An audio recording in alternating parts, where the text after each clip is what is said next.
Welcome back to a Wise Mind podcast. I'm your host, Sam Zimmer, as you guys know, and today we have the pleasure of being joined by Carver Brown with Sabino Recovery. And among many other things, Carver is a structured family recovery counselor, and that's the topic that we're going to be talking about today. The family and kind of how it plays a role in recovery. Is there anything else that you want to cover when we do this, Carver? Well, you never know. I mean, we'll just kind of see where this thing goes. But I love structured family recovery. I was working at a treatment center in South Mississippi, and there was an in-service of a lady who was coming in to talk about family recovery. They said, "Do you want to sit in on this?" And I said, "Absolutely." And so I went in, and she starts talking about this thing, and I start answering her questions. I'm like, I was hearing something I had never heard before, and it started making sense for me why I was so inept at trying to get families into recovery. I was asking them to do too difficult a task, I came to realize. Yeah, and I think that's something that a lot of people have to learn as they go through this journey with a loved one who's going through recovery, is that there's a lot of stuff on my side of the street that I need to clean up too. And, certain ways that I can be supportive to that person. And a lot of people don't really realize that before they get going on that road. Well, it is. And it becomes a lot about outcomes.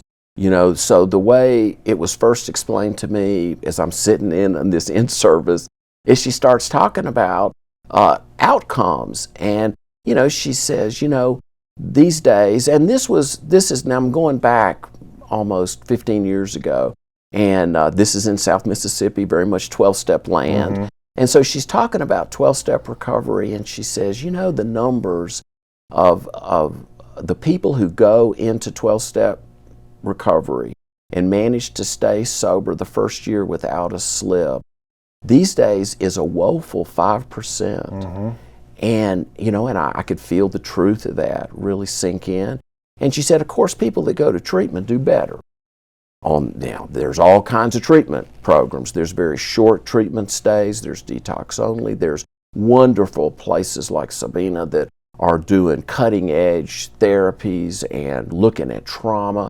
But then there's other programs that are, just the reality that are more insurance-based and just, don't have the resources available. And then insurance companies are continuing to cut back. So the point is, taking all of that into consideration and looking at outcomes across the board, we're looking at somewhere around 27 to 30% of the people that attend treatment stay sober the first year without a slip. Mm. Now, then look at this, there's a subgroup. There's a subgroup that enjoys 85 to 90% very carefully documented recovery rates for 5 years without a slip. Who in the world could these people be, and what could we learn from them? Well, these are the doctors, the airline pilots, the judges, the attorneys. These are the professionals that have a slightly different approach. First of all, of course, there's licensure issues. And a lot of people will focus first on the licensure part of it. And that's true. They have a lot at stake in staying in recovery. At the same time, it's argued that we all have a license of the quality of the relationship that we have with the people that we love the most. And that's at risk. Mm-hmm. That relationship is at risk if we don't maintain our sobriety. But the other side of this is when you examine how the protocol that these folks go through. First of all, those people have a case manager, somebody they're going to meet with on a regular basis and review their recovery plan and their appropriateness. They're going to be required to go to 12-step meetings. They're going to be required to get a sponsor. They're going to be required to get a mentor that's in their work of choice. Mm-hmm. They're going to be attending industry-only meetings of recovery. They're also going to be required to attend an annual event. Families usually are invited to those. And what all of that activity represents is a team approach to recovery. So it's way too important for any one of those folks. There's just too much on the line. Yeah. And so they create this team approach. Now, the thing that Deborah J. presented in this lecture that I attended was, what would happen if we could do the same thing for a family? What if we could create a team out of a family to support and do exactly what you said? Shine the light of recovery on the family member. Mm-hmm. Let them take some responsibility in their own recovery path, whatever that may be, and then come together with the person of concern after an appropriate time that they could share their recovery journeys together. And that's what the book, It Takes a Family by Deborah J. is all about. Yeah, and I'm really glad that you mentioned, sort of near the beginning, the statistics of the success rates. So my first treatment experience was at one of those insurance-driven 30-day kind of programs, kind of like one of those cookie-cutter programs. And the statistic that I learned while I was there was that 1 in 13 people that are in residential treatment center for 30 days will stay sober for a full year. And I think what they meant by that was 30-day programs that were much like the one that I went to, that there wasn't a lot of talking to the family, there wasn't that wraparound level of care, that team approach that you mentioned. And it makes sense that those success rates and those percentages just skyrocket when a different approach is taken, because there's more accountability, there's more support, there's more skin in the game. You talked about those, my relationship with my parents, right? If they're more involved and they're giving me concerns and holding boundaries, I mean, that's half the battle, is teaching parents. Like, my mom didn't know how to hold a boundary with me. Right. You know what I mean? She loved me too much, Right. So sometimes they need a little coaching to say, okay, maybe that thing that you've been doing his whole life isn't the best thing to keep doing. Let's try something else. Let's try a little tough love or whatever it may be. So, hearing you talk, it just kind of reminded me of my own journey and how my whole family kind of had to evolve with the process, because it wasn't that first time. I wasn't one of the 1 in 13. If you didn't catch that, I was not. It took me a couple more times because it's just tough when you don't have the right approach. Well, it is tough, and you're right. There just isn't as much in the way of resources for the families, and the level of engagement for families. When I was working, I worked for a treatment center in Mississippi for a long time, and we would do a weekly family week, and I would talk to the families, encourage them to, this was a substance use disorder primary facility and a 90-day facility. Only 90 days. You had to commit to 90 days or they wouldn't accept you. Right. Yeah, and so it had pretty good outcomes. And so I would meet with the families and I would talk to them about, get into your own recovery. How many of you, I would ask them, how many of you, don't raise your hand, but how many of you in your heart know that you would do anything to improve the chances of the beneficial outcome for the person you love so much? And if you're one of the ones that says in your heart you're willing to do anything, getting into your own recovery is the anything. Mm-hmm. That's it. And so I would move them into Al-Anon, into therapy, and try to do that. And just invariably, I was asking them to do too much. There's a notion in Deborah J's book where she talks about tiny tasks.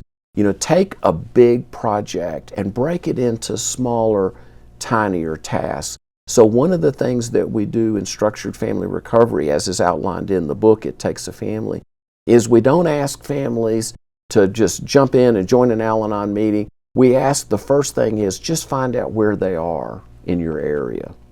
Just do some research. Or find out where the therapists are in your area and just come back and report on what you find. So take the big complex thing and turn it into something more doable.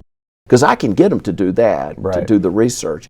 Then by the second week, we're asking them to then, well, why don't you just engage? Like, find the meeting that's closest to you at the time that's most appropriate, and you don't say anything, you can just slide in and just listen and report back on what your impressions were. What was the topic that was shared or what impressions you had.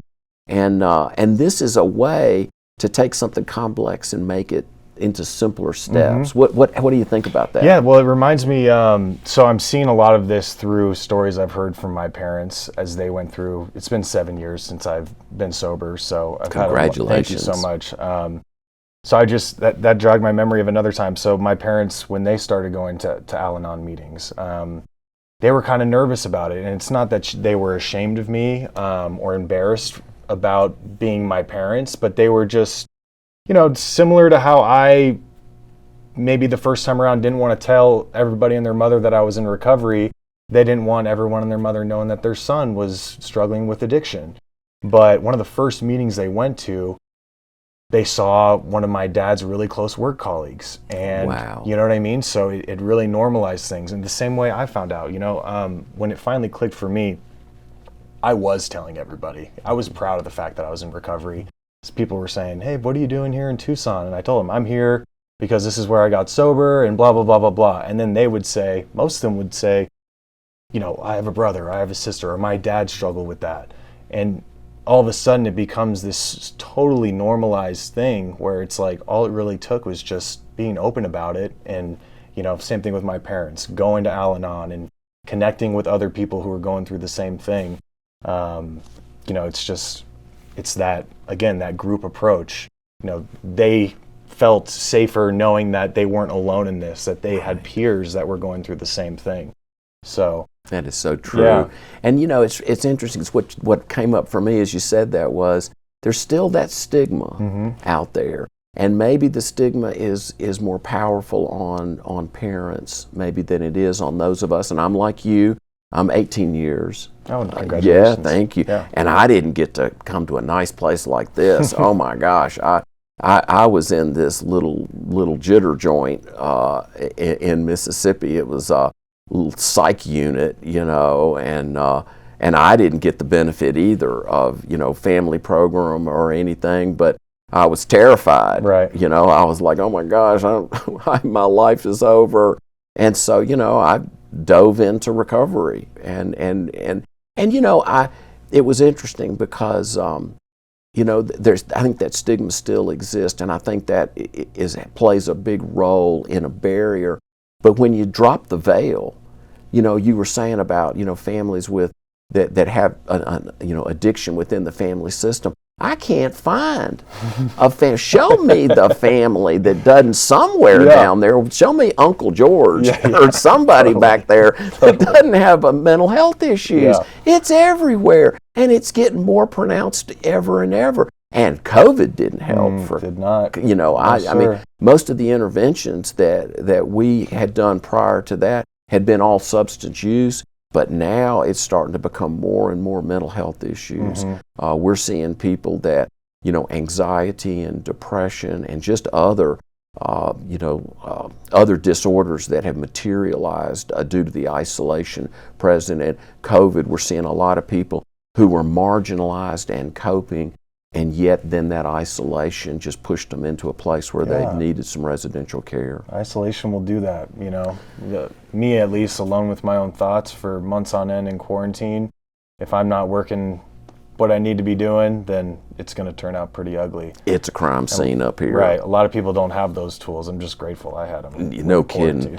And we have to practice them, or they get rusty. And that's kind of what you're saying. I'm so glad you said that, because trying to maneuver the families into that notion of that they need community support. Because the disease wants to isolate us. The disease wants to isolate the people that love us, and it'll use that isolation to help to perpetuate the stigma and that they don't want to talk about it. Right. But, invariably, those who are willing to try Al-Anon or any of the family support, whether it's CODA or even therapeutic work where the therapists have some group family, recovery dynamics, any of those is going to be a way to break them out of isolation, normalize their experience, to realize that they're no longer alone, and to get more transparent and open about the things that have been struggling. Yeah. They've been struggling with primarily us. Yeah. No, I think there's so much that a family can do to help that loved one realize that they're not alone. And I would be remiss if I didn't share this story on this topic. And I apologize in advance if I get choked up, because I still do sometimes. So my dad, when I was doing my first year of sobriety, he didn't actually tell me this, but I found out like 6 or 8 months in that he was doing it with me. And it was just, when I found that out, it was just such a powerful thing. And my dad didn't have an issue with drinking, but he just cut out beer and, liquor and, whatever at parties, going out to bars with friends, cut it out completely. And the funny part about it was he lost 15 pounds, and he was like, I'm so much more productive at work. I don't have a hangover anymore. And so I think he has cut down. He drinks now and again still, but I think he's reduced it quite a bit. So it just kind of goes to show, you get involved, only good things can happen, because I'm a firm believer that, drinking, non-drinking, all that aside, 12-step approach to anything can really help somebody. And that's one thing my parents did, is they read the big book front to back when I was going through it this last time. So stuff like that, learning that they read the big book, learning that my dad was cutting out beer for a whole year. I'm sure that's not the norm, but just little acts like that can go such a long way and help somebody feel like, all right, I got a lot of support. So shout out Dad. Thanks, Dad. Appreciate you. Well, I want to say I wish it was the norm. I know. Because, we could save so many lives that way. And it's touching to me, and thank you so much for sharing that, because, I can just feel the love of your dad. And I can see your dad wanting to bond with you, through that experience. And, this was the best way he could do it. I was just thinking, if you want your son to stop smoking, one good way is to put him down yourself. Well, he didn't. Your dad just did the best thing he knew to do, and he wanted to lead by example, even though he didn't have a problem with it. But that just is so touching. And then them reading the big book, that's priceless. Yeah. And that's just pure love. That's all that is pure love. And if we had more families, and we could save a whole bunch of lives if we had more families that were as dedicated as yours. Yeah, well, I know my mom listens to this, and she'll be very happy to hear you say that. Well, shout out to you, Mom, who's listening. You guys are heroes in recovery to me. So we talked about Al-Anon a little bit, but I also want to touch on the structured family recovery meetings that take place. My understanding is that there are like 50 of them weekly across the country. Is that so structured right? family recovery it's outlined in the book It Takes a Family. Okay, gotcha. And so when Deborah J came to present this, what that is it is meetings that the family has. Oh, okay. Excuse me. So these are individual meetings that are held by the family, and the topics are in the book. So the way that thing works is when your person of concern has gone off to treatment, ideally speaking, a family program might refer a family member into It Takes a Family to get the book. You can do this on your own. Read the book. They ask you to remember the thing about tiny tasks? Yeah. Mm-hmm. Simple tasks. What they ask you to do is just read the first 34 pages of the book. Yep. They say, don't read the whole book. Nobody will. So read the first 34 pages. And if in the first 34 pages you think this is something that might work for you, then pick out a member of the family, pass the book to them, and ask them to only read the first 34 pages. And if that person likes what and is willing to give it a shot, then ask them to pass the book to somebody. And again, read just the first 34 pages. And so now you've got a team together. And they would ask you then to meet together as a family team and go through the first session in the book. There is a year's worth of meetings in the book. And each meeting has a topic. They have a step that they're going to talk about. There's readings and there's sharing time. And essentially what you're doing is you're building this sort of family recovery meeting that's kind of modeled after a 12-step meeting in a way. There's readings in the beginning. And the family goes through 3 of these together to build the structure, and then they would invite the person of concern from treatment to join them. Ideally, in a perfect world, this would occur while the person's still in treatment, and even possibly their therapist could sit in with them as they join their first structured family recovery meeting. And so, interestingly, the first week topic is why do I need recovery as a family member? The second week topic is anger. The third week topic is resentment. You see what they're doing? Yep. And the fourth week topic is forgiveness. And so the fourth week is when they invite the family member in, the person of concern, their loved one, into the meeting, and they're going to talk about forgiveness. Yep. And so by this time, the structure of the meeting is all arranged. The family has gone through the book, and they're seeing how the meeting is, and it's very familiar to the person who's been in treatment, because it very much is like a 12-step meeting, very much like a therapy session, and topics are there. And essentially, in its simplest form, what's going to occur is that everybody is going to check in on that week and how their recovery went. So Dad might say, I didn't get to go to my Al-Anon meeting this week, but I had a therapy session, and I've done some reading, on recovery, and work is going, pretty well. I did have a little emotional, relapse, the other day. Got a little angry, but overall it's been a good week. And then Mom might share, I did get to go to my Al-Anon home group, and I'm still looking for a sponsor, and I too am doing morning meditations. And then the family member who's in treatment, or maybe just out of treatment, can share about, well, they're living recovery. I mean, everything they're doing is about recovery. So they'll share about their experience, and then there'll be a topic for the week to share about, and then there'll be a step to talk about, and then they read the promises out of the big book, and then they close the meeting. And the structure is that each week the family set aside a time for them to come together and share about their recovery, and to have a topic of recovery, and to normalize, this thing that is so stigmatized. Yeah, that's all I was thinking about while you were saying that, is how encouraging and just loved that person who was in treatment or just came from treatment must feel, seeing their mom, dad, brother, sister talking like they're in the AA meeting he was in last night.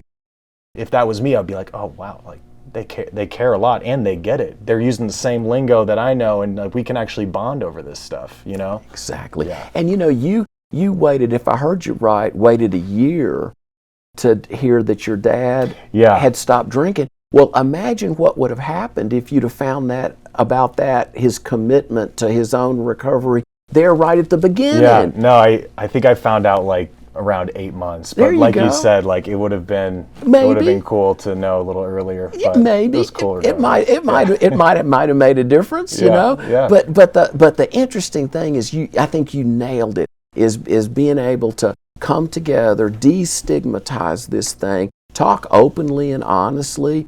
And I have utilized this structure with families that I've worked with, and I have seen amazing results. I was thinking about a family that we started the process, and because of the consequences of addiction, the son had to go to prison for just a bit, and in fact for a year. And so the family made the decision they wanted to stay together, keep going through structured family recovery. And what I did for them was I would type up the notes on their check-ins, and I would send it to him in prison. Oh, wow. So that he could keep up with the progress that the family was making and what have you. And then when he got out of prison, we just kept right on with our structured family recovery meetings, and everyone has stayed in recovery, and the family's doing just great. That's awesome. Yeah, it's this thing that she came up with is a real miracle. And I encourage anybody who's listening that might be interested in this, get the book. Yeah, no, I think is such an important topic. And obviously, that's why, we do a lot of IFS work here, Integrated Family Systems. We have a family program in someone's 4th week of treatment. that lasts for 4 days, where we invite the family out, obviously. But it cannot be understated how important the family involvement is in the recovery process. It's just the level of support that somebody feels. And I think just skin in the game, knowing that these people really care about this outcome, obviously has to come from inside, but a lot of times to get that car jump started, there needs to be a little family kicking the butt too. Yeah. But absolutely, it takes a family. I would encourage anyone who wants to know more about this topic and, the signs to look for that maybe your loved one needs help. I'm sure a lot of that stuff is talked about in the book. So I definitely recommend it. Anyone. Yeah, it really is. She goes into it, and it's really well crafted. She's a good writer. She cut her teeth in the Hazelton family program. Okay. So she spent her whole career working with families, and just came up with a notion that I think has been missing, at least it was for me, is how can we improve outcomes? And one way we can improve outcomes is by creating a recovery team. And the team members don't need to come any further away than your very own family. Yeah. And just include the people who are willing to do it. And if any of the family members are not willing to do it, that's no problem at all. We work with those that are willing to do it, and some that can't or don't feel open to doing that. That's not a problem either. Yeah. But we sure are seeing outcomes improve, and I love anytime we get the family involved. In the beginning, the families, when I started working in this field, the families were kind of confusing to me. It was all about the addict, for me. But then when I came to understand that the families, the energy they were giving off, it was just fear and love, and they were hurt, and they were afraid for their loved one, and understandably so. And anything that we can do to help them get the hope of recovery is real is a positive message to deliver. Yeah, something I just thought of is, when you're talking to somebody who's right in the beginning of that process, like a parent, right? Who's like, my son, my daughter, they need treatment. We're looking for places to go. What is your success rate is a big question that people are asked. Right, and it's an impossible question to answer. But now what I might tell that person is, well, if you get this book, It Takes a Family, and you do your own work, that percentage is going to skyrocket from 1 in 13 or 5% or whatever the metrics show to, sky's the limit, right? It really is. If we can get the families involved, much the way your family got involved, you're living proof that this stuff works. And whatever method that they choose, whether it's formulated out of the structure that comes from the book, or just if they were willing to dedicate, I couldn't tell you what it would have meant to me as a lad if I could have met with my family on a regular basis and just had, talks about important topics, like honesty and humility and higher power and, all of this stuff. We were so busy, we just never took the time. Now, I know that everybody loved each other, but I think to dedicate a little time to this is something that would be invaluable. Another thing I'm thinking too is, obviously at Sabino, the main thing that we treat here is trauma. Mm-hmm. And a lot of times trauma is a generational thing. Mm-hmm. So if a family that's loved one primary thing is coming to treatment to deal with trauma, just as an example, getting involved with this would really, really be helpful because, a lot of times parents do to their children what their parents did to them. Right. And the more that they can dig into that stuff and go through their own recovery process, because, not everyone turns to maladaptive coping mechanisms like drinking or doing drugs. Some people can just grit and bear it, but it doesn't mean that they shouldn't take a look at that stuff. So I just think it can apply to literally any kind of recovery. I agree. It doesn't mean that they're living their best life. Right. And, I'm glad you brought that up because that's a good point. If it is generational and trauma is real and we all have had our losses, and whether it's to do trauma work or grief recovery work, whatever it may be, if the family member were to take a tact to work on their own trauma and their own grief, in whatever method that they choose fits them best, whether that's working with a therapist or maybe doing an intensive or something, or some silent retreats or just other things, other ways that it could help to normalize the experience that their loved one is going, who has needed residential Right. care.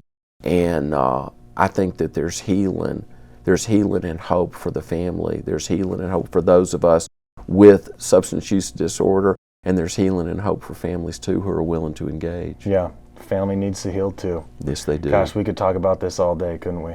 We could. I know, it's so close to our hearts. You know, you and I have lived it. Yeah. Yeah. Well, thank you so much for joining us, Carver. This has truly been a pleasure.